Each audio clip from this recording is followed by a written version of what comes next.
Paste it in chat. Hey everybody, thank you for watching that commercial break. We are in the lobby for Frost, but it is still a matter of just waiting a moment or two here on good old Lillekanin. Excuse me. Wow, Hopefully it won't take too long. can't be viewed in my region. Well, no one cares. Feels bad, man. We do have other parts of the bracket advancing, though. Seeing some players start moving forward. Of course, Kerr's going to beat his opponent, go on to fight against Namshar.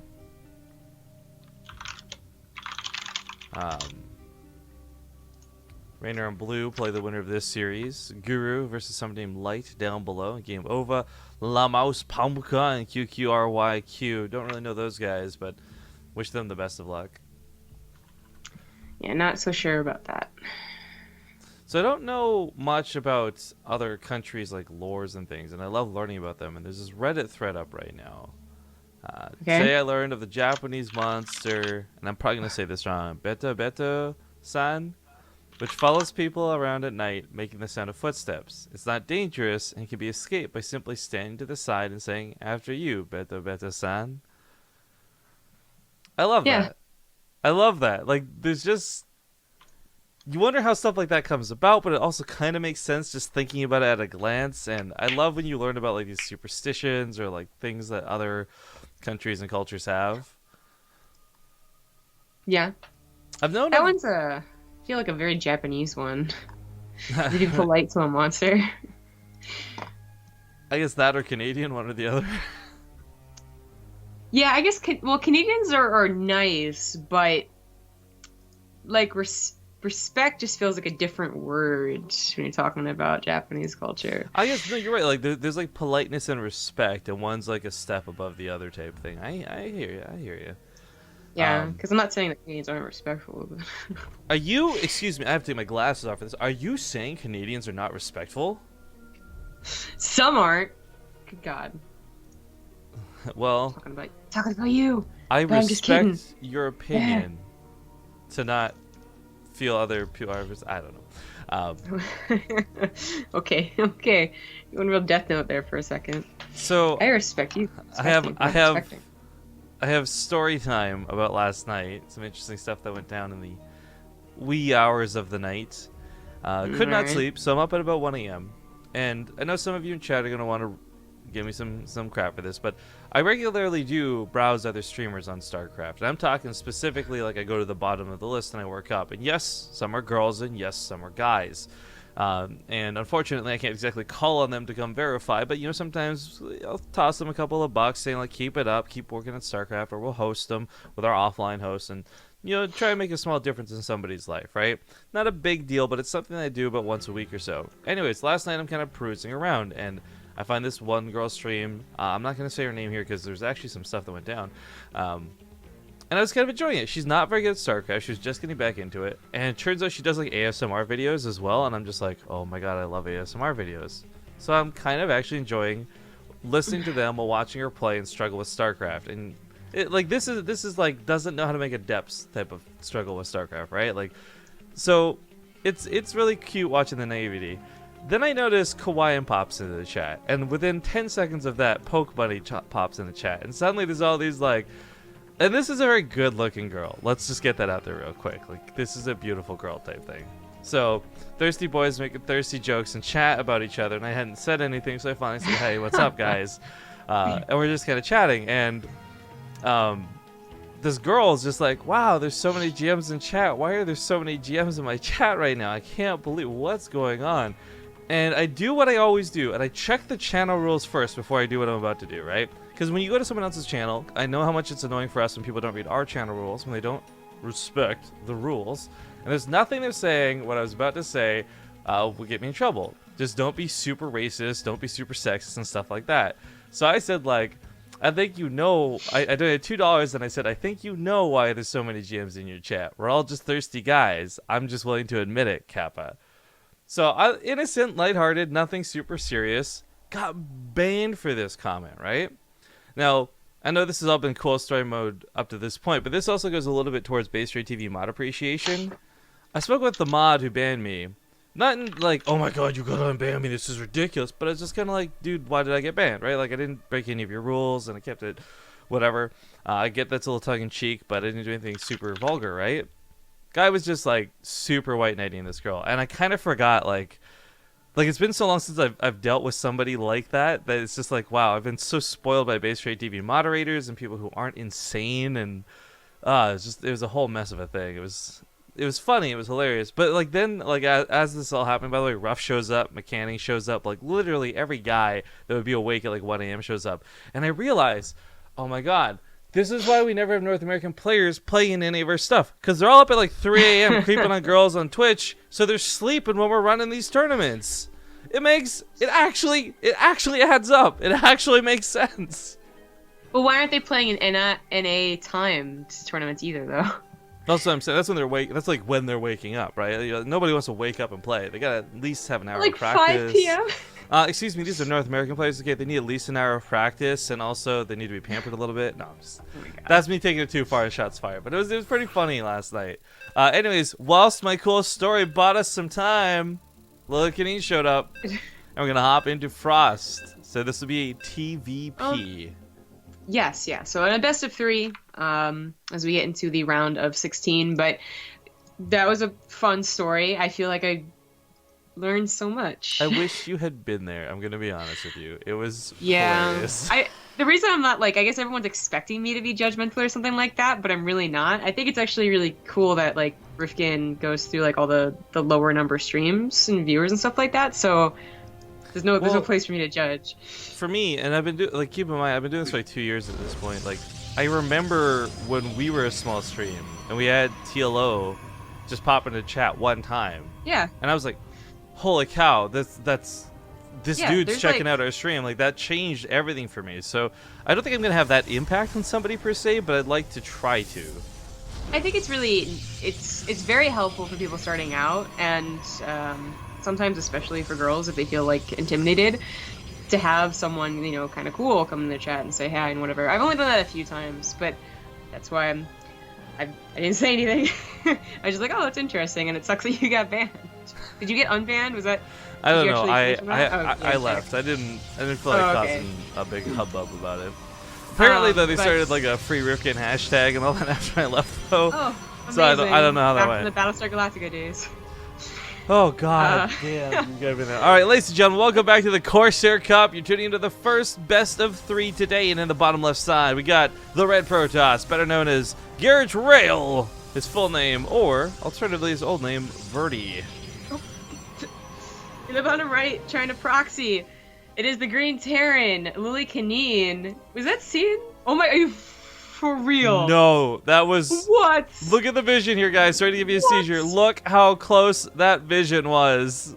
That is so dumb. Well, he's never gonna scout it. Like, why would you ever go to the middle again? He's gonna scout Lillekanin last. Well, to explain further for those who you haven't seen this done before, part of the proxy here, first of all, it's Marines, it's not Reapers right off the bat. What?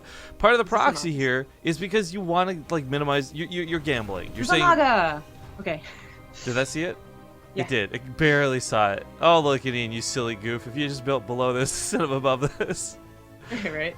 Anyways, you proxy on this part of the map, that way you can come across a little bit quicker, but you're also gambling, because 4 players, you don't know who your opponent is. This is going to be so weird, though. This is going to be a tank really fast with, like, what, Marine support? He finds the base of his opponent.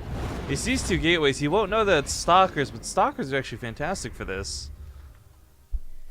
This is... Why did Lillekanin have to proxy the... double factory cyclones is just my question here, basically. He's not actually, I feel, that much closer to his opponent, and you're waiting a very long time to see the benefits, because you have to wait for the upgrade. So my thoughts on this are a little bit in regards to, okay, yeah, distance is a bit questionable. I think this was supposed to be a lot more of a sneak attack. Like, had Rail scouted the base with the probe and never seen what was in the middle of the map, you're like, oh, well, obviously it's going to be something, but what? And that questioning could have been the advantage Lillekanin was looking for. Regardless, he'll have the Cyclones in a moment's time, and we've seen this a million times before. Cyclones can take on the lower count of Stalkers pretty easily, but if they get like 5 or 6 to 2 Cyclones, that's when it becomes problems. Also, the barracks floating is no mistake. This is going to be providing high ground vision. This is also a clever move out of Rail. It's forced one of the Cyclones to come home to deal with the Mothership Core. And hopefully recalls. Okay. There we go. Yeah. I mean, it kind of sucks because when the barracks is looked like that, you now know what type of proxy it was. Because as far as Rail has seen, he's only seen the factory, and that could have meant that it was a 1-1-1. When it's actually it's going to be Cyclones at this point with the barracks floating. So he knows that much. And actually, already doing a lot of damage to the barracks is pretty bad for Lillekanin. He really wants that for high ground vision. Yeah. Did the SCV go home? I guess it did. Repairing this up would be actually a huge deal. In fact, he's going to pull some of the SCVs with this. I guess to repair the Cyclones as well, but also I guess a little bit of love on that barracks. The problem is every second he wastes not fighting right now is another moment where those Stalkers are going to grow in number. The 4 Cyclones, each with a lock-on and each with Magfold Accelerator, will kill these Stalkers. Make no mistake, but it's a lot easier for Rail to replace these than it is for Lillekanin. So recalling up to the main, canceling everything in the natural, he's just going to try and hold on the ramp. Yeah. Rail was already playing very safe, and then of course he got that scout on the proxy, so that's why you do not see a Nexus. I don't think skipping the Nexus was entirely necessary, but it means that you have another ramp to depend on, you know, the high ground to depend on. Unfortunately, the barracks was repaired, and it's good that Lillekanin did that, but it does mean that Rail has production a little bit earlier, so his Stalker count's actually a lot scarier. That's the problem with Lillekanin here. He's going to have 5, 7, 12 Cyclones, whatever, but they've got to go through the ramp 2 at a time, and that's a little bit difficult to pull off. And if he uses all of his lock-ons on, like, say, the Robo, then he's got nothing to fight the Stalkers with. He knows this as well, so that's why he's pulling back, trying to play this safe. Blinking 4 gets on top of the Cyclones. 1 goes down, 2 goes down, 3 goes down, and It looks like Lillekanin gets broken on the front lines. Not good for our meching Terran. In fact, that might just actually be game. I think it is. Even though Rail's only on 1 base, his production is still good enough for a while longer. Like, he's still mining completely off of 1 base, which is a little oversaturated. But the point is, that would be like Lillekanin's one only hope, is that Rail would literally run out of money, not be able to reproduce Stalkers, which is not happening. The other problem is that the Stalkers come across the map, blinking up and over those depots. It's not going to be a problem. Lillekanin just doesn't have defense for it. Going to chase down a couple of Stalkers in the middle of the map, hopefully whittle down their numbers, but there's another situation where Rail just blinks behind them and focuses on Cyclones. Cyclones are really, really weak units. Gee. They're fragile. With the way they're tweaking them for the new balance test mod and map and all that, or I guess patch, I should call it, really. I would kind of hope that they consider giving them a little more health, or maybe a little more armor, because right now, Cyclones, and even at what we saw at BlizzCon too, right? They're just popped off so easily, and I don't love that they're these glass cannon units. I wish they were a little bit more rough and tough. Rough and tumble. Yeah, I was checking out the balance update. That's why I was trying to look at the maps. And I don't know about the Cyclone, TBH, but I did see the Ultralisk change and the Hydra change, and I thought the Hydra change was necessary. They're actually really powerful in the balance test mod, but they're splitting the upgrades again. If you didn't read it, I suppose. So if you all didn't read it, I suppose they're splitting the upgrades. I really like the Ultralisk change. Actually, I feel like it's a good way to not quite break the unit, but still have it be what they want it to be. Again, if you guys didn't get to reading it quite yet, because this was actually the last thing that they were thinking of, but they're just now officially like saying, okay, we're going to do it. The Ultra gets 1 more base armor, but then the kind of splitting is reduced by 2, so it's not as powerful as an upgrade. But the point is that when it pops, it's not squishy and ridiculous. It's going to actually have a little bit of tankability to it. Yeah, exactly. But the Hydras definitely needed to change. They were coming very quickly and very powerfully as they had the other upgrades, and then they came combined together for their range and speed. So they just split the range and speed again, which is something that used to be the case in Heart of the Swarm.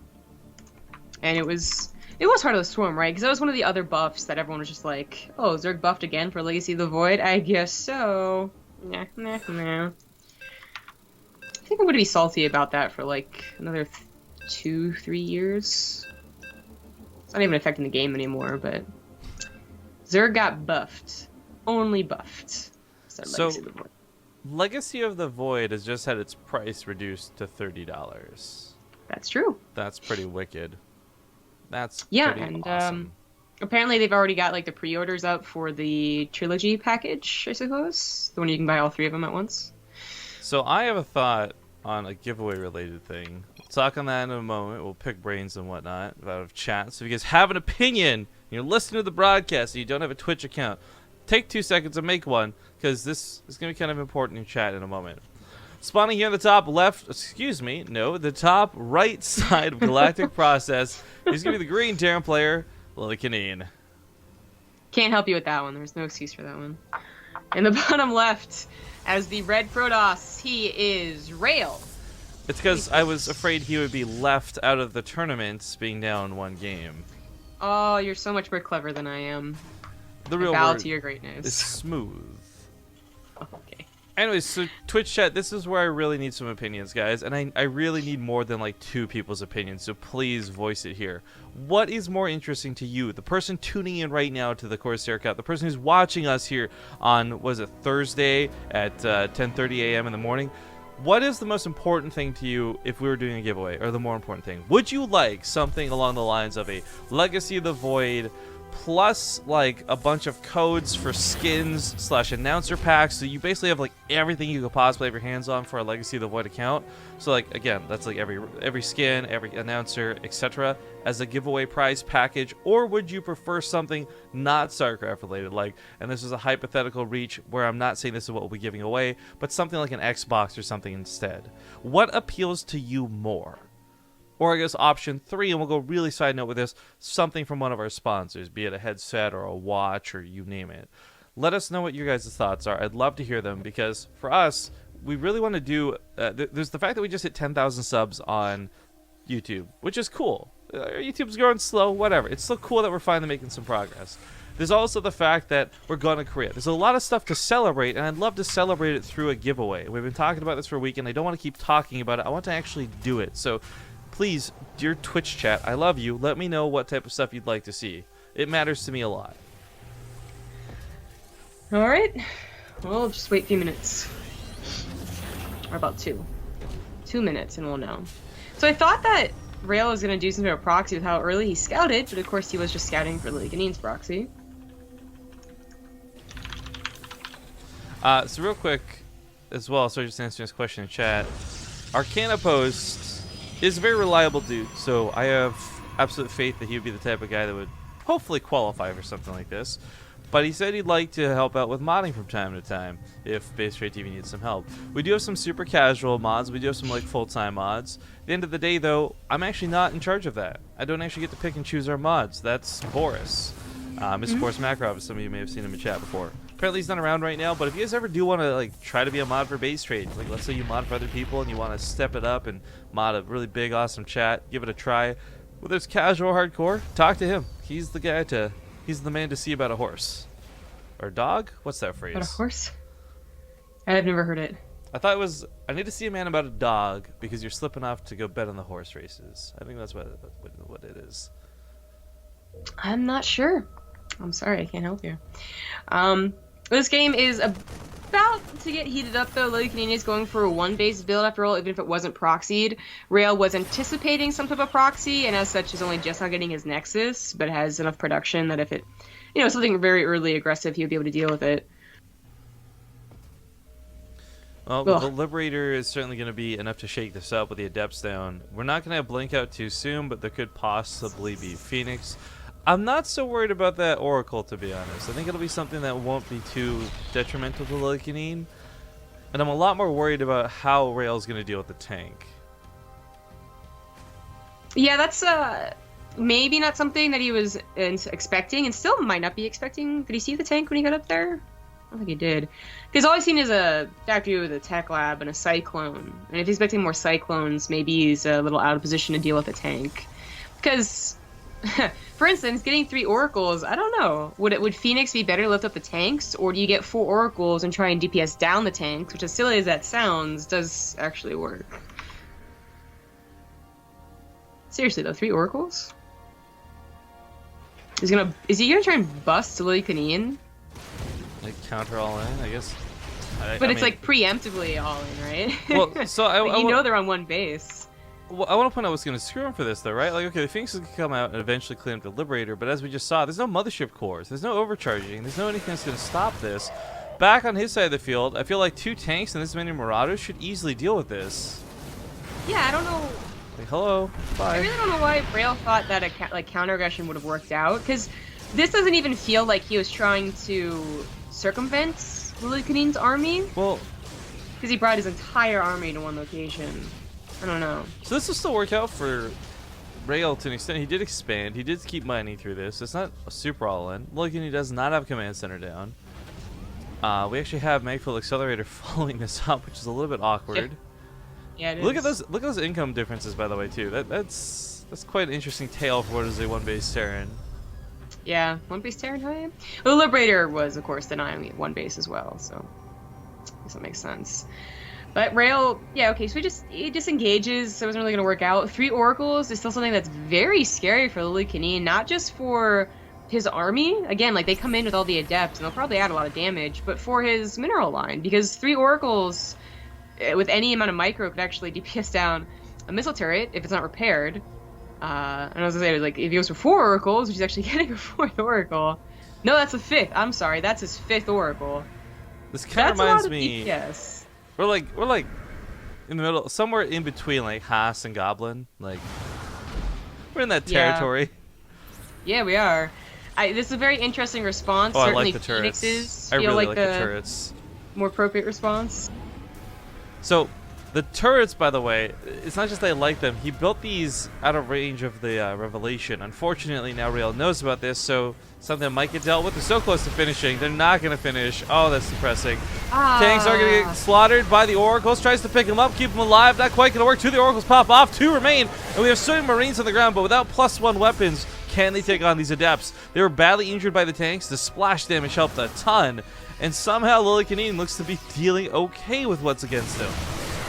The Oracles did not snipe the tanks like they should have. They got sniped in fact before they got like that DPS burst down on the tanks. That was not what Rail was hoping for with his Oracles at all.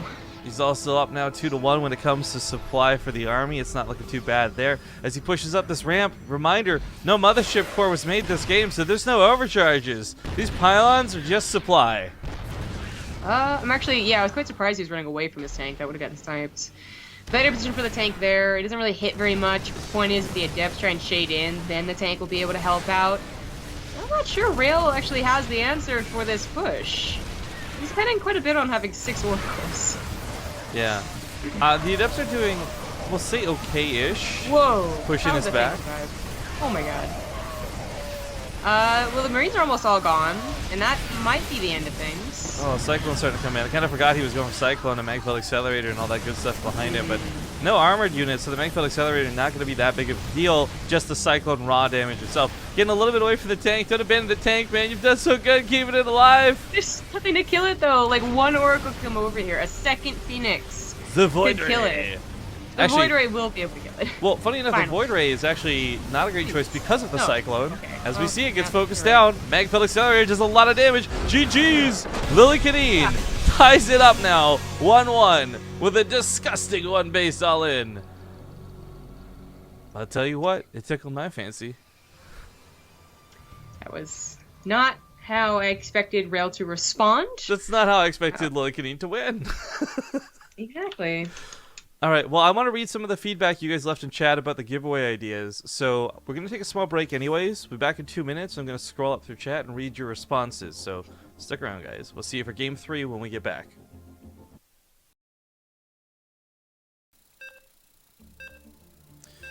All right, what's up, everybody? We're back. Thank you for watching that break. Reading through some of the feedback, it definitely looks like there's a lot of people who are more intrigued in either sponsor-related stuff that, from the sponsors we have. Like, for example, Corsair and all their gear. Let's go back out of the game screen for a second. All the cool gear that you can see listed around here, or people just want some StarCraft-related stuff. So maybe I'll split it up. We'll do like a Void headset giveaway, a keyboard giveaway, and then like a couple of in-game skins or something. I don't know. We'll look into it, guys. But thank you very much for your feedback. It is actually appreciated because every time I've asked this, we've gotten like 2 people responding. Anyways, not staying at home, perhaps. We'll find out. Nope. In the bottom right, keeping up to his old antics. Ladies and gentlemen, it's Lillekanin. The top left, as the red Protoss, he is true esports Rail. Now, it is tied up on 1. Game 3 for the Corsair Cup. Big shouts to Corsair for making all this possible. Thank you guys for supplying the prizing for these cups week after week after week. This is, of course, week 41. That is a long time. It's interesting to see the dynamic of this, so, right? So, like, on one hand, you've got these cups, $100 prizing in total. Not that much money compared to something like Ting, which gives us, like, $5,000 for a season. But Ting lasts, like, maybe 2.5 months. The Corsair Cup, so far, has stretched out over the majority of a year. It's kind of showing the different ways you can stretch a buck, but I would love to actually have, like, a sit-down, like, almost like a podcast-style interview with both a representative from Ting and a representative of Corsair, and see which value has been better, like which site has gotten more traffic, which has had more sales, like, and just see for not just our own knowledge, but like for the viewers and I guess other organizers out there, like what's the better way to approach spending your money, because we all have a limited budget at the end of the day. I don't have infinite money. I wish I did. It would actually be a very interesting sit down. Of course, the differences between peripherals and a phone plan is like very different, but as far as like click-throughs, that would be interesting to see. Yeah. One thing I know that I regularly get ragged on by Reddit, for example, is like selling out really hard, and you see people make mockery posts all the time, and this, that, and the other. But at the end of the day, it represents the sponsors well enough. To give you guys some context here, and this is by no means like trying to compare penis sizes online. When we did Ting Season 1, we got more signups through that than Total Biscuit did through Shoutcraft. Now, Total Biscuit has a massively larger audience than us, but Total Biscuit's also somebody who will almost never ever sell out, whereas I'm the first one to be like, click that link, guys! Visit our sponsors! Check this out! So, the dynamics of how these work are going to be like different, obviously, from broadcaster to broadcaster. Like, there's no magic... Oh my god, that's so low. Please don't die. There's no magic formula that says, like, okay, because you ran weeklies based off BaseTradeTV's numbers, they should have X for numbers. But it is something where, like, what you put into it will equate to what you get out of it. There's a lot of interesting things to discuss about that, but we do have another proxy on the way. So to start off with a proxy Reaper is not surprising, and once upon a time, you could actually just simply macro it, like literally just a CC after 2 Reapers, which isn't far off from a 1 Rax expand, but you just, proxy the rocks. But it's really common to just, if you're going to proxy your rocks, you're going to proxy something else, if not everything else, like Beyond did. And it's not surprising to see Lillekanin proxying at least the starport.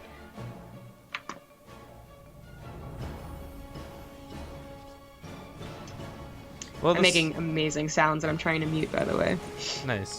The starport aspect of this is not so uncommon. Lillekanin's actually been the one to do, like, oh man, that's goodness. He's been the one to do things like Elevated or Cloak or Liberators or you name it. Like he does weirder things. So I'm not so surprised about the starport being proxied. I'm more surprised that it was proxied without a factory next to it though. Because normally when he goes all in with the proxies, he really goes all in with the proxies. Yeah. Those Reapers got so dangerously close to getting so many probe kills that would have made this so very worthwhile. But it is still 1 base versus what is almost 2. But for Lillekanin, the time does tick, and every little thing counts. He's left a Cyclone back at home instead of running across the map, for example, because he's worried about the Oracles. Something to absolutely justifiably be worried for. Yeah. The other interesting part of this is the fact he is, in fact, going Cloaked Banshees. Kind of mentioned this offhandedly a moment ago. This might not work in this situation, though. Because Rail's going for so many Oracles, no, he doesn't have anti-air, but he is going to have detection. Correct, and he can just get Phoenixes and Stalkers and actually take out the Banshee. He's not gone for a Mothership Core again. So this is something where the Stalkers aren't exactly going to be the most mobile things to catch up to it, and there'll be no overcharge waiting on top of the mineral line. Actually, this brings me one step further. Like, why build the way he's building then? Not to say it's bad, but like, why put the effort of putting that pylon back there if you don't have an overcharge for it? I certainly think this is just habit by good Protosses at this point, so yeah, not too judgy on that. But I am... yeah, a little worried that the Banshee, it should be countered. Like, the Stargate opener is probably the most catch-all opener against cheesy Terrans. The only thing that it doesn't do well against is Ghost Rushes, which no one does very much anymore, and actual pushes, like we saw in Galactic Process, or like when Bjorn just proxied everything into the tank push on Apotheosis. And I think Rail was really depending on Lillekanin to do something harassment-oriented. These Oracles, good God. And he's not wrong, but maybe he wasn't expecting the Banshee because, yeah, the Banshee, it didn't get too much damage there. It is, it got Revelation and whatnot. But the second Banshee and the third Banshee, if they're all still alive, because he refuses to get a couple of Phoenixes, they could actually start racking up a lot of kills. It's really not going to be difficult for him to do that. I want to point out, they are light units. A lot of people forget this. I forget this all the time, too, when I do, because I also like to do silly stuff like this. And you can go like, oh, cool, that Banshee got like 3-shot because Phoenixes do a lot of damage. So it's incredibly excruciating, like frustrating watching him not go for a single Phoenix, not make this easy peasy. He missed the Banshee of the Revelation, by the way. Yeah. What? He just hit his own units. He hit the rocks, that's what he did. Well, luckily it just ran out of energy, but again, there's like the second and third Banshee. The other one that had Revelation on it, I guess he forgot to decloak it, so it did just also run out of energy. That's a little unfortunate, but the point is you're going to have eventually 3 Banshees with Cloak, and even if they're all Revelated and, you know, they're all seen, it doesn't matter. Some of them are going to get damage done. Well, the Stalkers have this base pretty much on lockdown. Behind this, he does have that command center, and he is going for a third one as we speak. Cyclones and mech, and maybe there's some weirdness that comes, method to the madness, if you will, but it's going to be a little bit of time before we see good payoff for this, I feel. I don't think the Banshees are going to get in here and destroy mineral lines, but I do think the Banshees are going to get really annoying really quick. I would say that 3 Banshees all going at once, again, even if they're seen and responded to, are still going to get like 6 or 7 probes. And the point is, this is also scaring Rail from really moving out and taking a third base, which any other Protoss game, the Protoss is going to get a third base at this point. At the gold, too, usually, which Lillekanin is blocking with his barracks. So this is just giving Lillekanin so much control over this game. I mean, maybe Rail just goes for an all-in, but his build order really did not do well to go across the map and kill Lillekanin. He got the Stargate, which, you know, again, harassment units, the Oracles that did try and do a lot of damage, the Phoenix, you only got like 1, right? Yeah, the Phoenix that was built to deal with the Banshee. Not really moving across the map and doing too much damage with that. His army is big enough, like it's okay, but it doesn't have any upgrades like Blink to actually go beyond the supply depot wall that Lillekanin built and, you know, get on top of what he probably assumes is tanks. Basically, Lillekanin should have a really good defense, and Rail is just trying to slowly expand. Where Lillekanin, well, I think he's caught up by now. He's actually at even workers. Revelation tagged in the top right. The Phoenix heads this direction to deal with the Banshee, so as we can see, very quickly gets killed. Light damage being what it is. Unfortunately, though, the Banshees are going to fall a little bit flat. Yeah. Probably should have sacked both Banshees for 2 or 3 more probe kills each. That's okay. that's okay. It's perfect. But Lillekanin, he expanded. He got a 3rd CC. He hasn't quite taken a 3rd CC yet, and he probably should. He saw that 3rd base was taken with the barracks, right? He saw the intention anyway. But regardless, probably should have the 3rd base just for the gases. He needs gas right now quite a bit. Oh. But he's getting Cyclone Widow Mine. I forgot you can see what the voice packs are. I want to see what Lillekanin's using. Swan. I hope it's not. I hope it's something really weird. Like, oh, it's default. Lame? Alright, what about Rail? Lame. Rail, what do you got going on, man? Upgrades completing in a sec. We'll find out. No, they're both using just default voice packs. Super lame. Well, here's the whole problem where some of these guys use, you know, barcodes or not their real name on ladder, so maybe they're saving it for that. I don't know. Maybe they're just lame. You just spoke on soccer. Yeah. When your micro is too intense. 2-1 point. Alright, so the Revelation did reveal, and the Oracles just simply saw, right, what exactly Lillekanin's composition looked like. So there's actually 0 tanks. It is just Cyclone Widow Mine. And Rail does have Blink this time to maneuver around Sim City, as well as Blink on top of the Cyclones. Okay, so Banshee's been killing probes at the gold while this has been going on, so that's not too bad for Lillekanin, but the Banshee's going to get cleaned out by that Phoenix. Now back on the defensive side of the map, lock-on's looking pretty good. He scans, make sure he keeps those lock-ons. Let's not forget, Magpie Accelerator is in play in upgrades. Widowmine's looking to get some hits too. It's so hard once this battle gets going to see the Widowmine lock-on like you normally would. It's got the exact same animation as the Cyclone lock-on too. Raven finds a very awkward Colossus in the middle of the map. Not sure what he can really do about it. I think auto turrets are actually pretty good now. He could. I wonder how many auto turrets it would take to kill a Colossus versus just a Colossus, because its damage is not that great. I think just 3, and like even lined Honestly, up. Yeah. Like, the Colossus is like it does a lot of damage. Colossus is gone really fast. This is like if someone's willing to go the unit tester, this is something that should be kind of interesting to see. Raven auto turrets only last for like 10 seconds now or something like that. Excuse me, 7 seconds now, but they deal so much damage in those 7 seconds. Yeah, as long as the Colossus isn't microed, like you're just running through them, I think we just kill it. I can't remember the last time I really played ladder. I want to say like last season, if not the season before. But there was this game I played in TvT where the guy went mech and I was going mech, so it was kind of like a whatever lame game. But he ended up going for a lot of Ravens. And what he did with all these a lot of Ravens that really irritated me was he was using them specifically for like tons of auto turrets. I couldn't actually kill them in time before they would destroy a command center type thing. Like he had that many of them type thing. I was like, okay, so this is a strategy. When I was playing the balance test map and I faced Nate in TVTs, he really wanted to do mass Banshee or mass Raven, sorry. And he would abuse the auto turrets. I think deep down every Terran player wants to do mass Raven, but it's the thing that you can't really afford to get to it. He did get to it once. I think we only played twice. I won one, he won one, but he probably won more than me, actually. Oh, I love breaking down the rocks. It's going to block out Rail for a little bit of time. Land the cycles to get in here. Maybe pick up some of the Stalkers. Going to try and get this Widow Mines in position 2, but blinking forward now on top of the Widow Mines. Going to take some nasty hits. No. Cyclones finish down the Stalkers, and now he's got nothing to kill those rocks. He's going to walk around the long way, but through Widow Mines to do so! Mistakes have been made, and Rail loses a good chunk of his army coming from behind. That Colossus is also incredibly low. Ravens have got the auto turrets if they want it. Maybe even a secret missile or two later, we'll find out, but the Colossus goes down. Sentries are going to be the only thing that live maybe through this. Never mind. Just kidding. Blinks on top of the Cyclones once again, but there might just be too many. Point defense drone to make a world of difference for Lillekanin right now. If he pulls back for like 10 seconds and re-engages with point defense drone, he absolutely annihilates this army. Let's not forget too, he's still got these Widow Mines. They didn't actually die, they just got detonated. Ooh, he can move them, yeah. Rail's down to 35 army supply.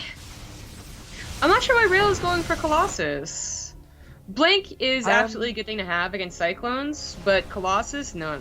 So my thoughts are, Colossus are probably his longest range non-Tempest units, and that might be part of this. That's like, true. Thinking you could just reach out. I don't think it'll work, but I think that might be what he's thinking.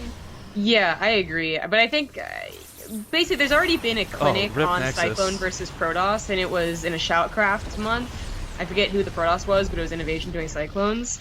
And I think whoever that Protoss was, and it was like Deer or someone, they had the ultimate solution. And it was Blink Disruptor, mind you, and keeping this, ideally keeping the Cyclone count low. Point defense drones go down and nullify a lot of the Stalker damage, allowing him to just sit there and fight for a little bit longer than he wanted to. The Colossus not looking too bad, but it falls. Immortal goes down. Now it's just Stalkers. They do blink on top of the Cyclones, which are fairly low. Widow Mine's also approaching that front line. And between scans and these Ravens, there's no detection left. Yeah. This is what yesterday we were talking about when someone else went Cyclone only, but they didn't include Widow Mines. Is that, as you were talking about, like the lock-on, it can be confused, your Widow Mines or Cyclones, you're not sure which one. And because you're always scanning, you eventually get those observers, and it is such a pain in the butt. Well, ladies and gentlemen, through incredibly weird, gross, and awesome tactics, Lillekanin takes the series 2-1. And now moves on to fight against Raynor. We'll probably follow a little bit here. I do want to point out that above us, we got Snoop playing against Indy. We got Bly playing against Kerr. Kerr beating Namshar is actually a bit of an upset to me in my books. Yeah, and Indy beats Super. So, I'm not sure what's going on with those two matches. If Kerr is, by the way, the same Protoss Kerr from a while back who... I'm trying to remember. Was he the one who was, like, banned from tournaments because he played under 2 accounts or something? Oh, I don't know. I don't remember if that's him or not, but I did really like that Protoss player. As far as the politics of like him getting in trouble, or so, if that was someone else, I want to make out no accusations. I'm trying to actually remember if it's the same guy or not. He was a pretty good player back in the day, so I wouldn't be too shocked by that. But the fact that, yeah, Indy beat Super is a little surprising me. Super is a very good Protoss. Yeah. Regardless, though, there's no vetoes, so we're going to get into the game as quick as we can. So we'll go to commercial break real fast, guys. When we return, it's going to be Lillekanin versus Raynor in a TVZ. Best of 3. See you soon.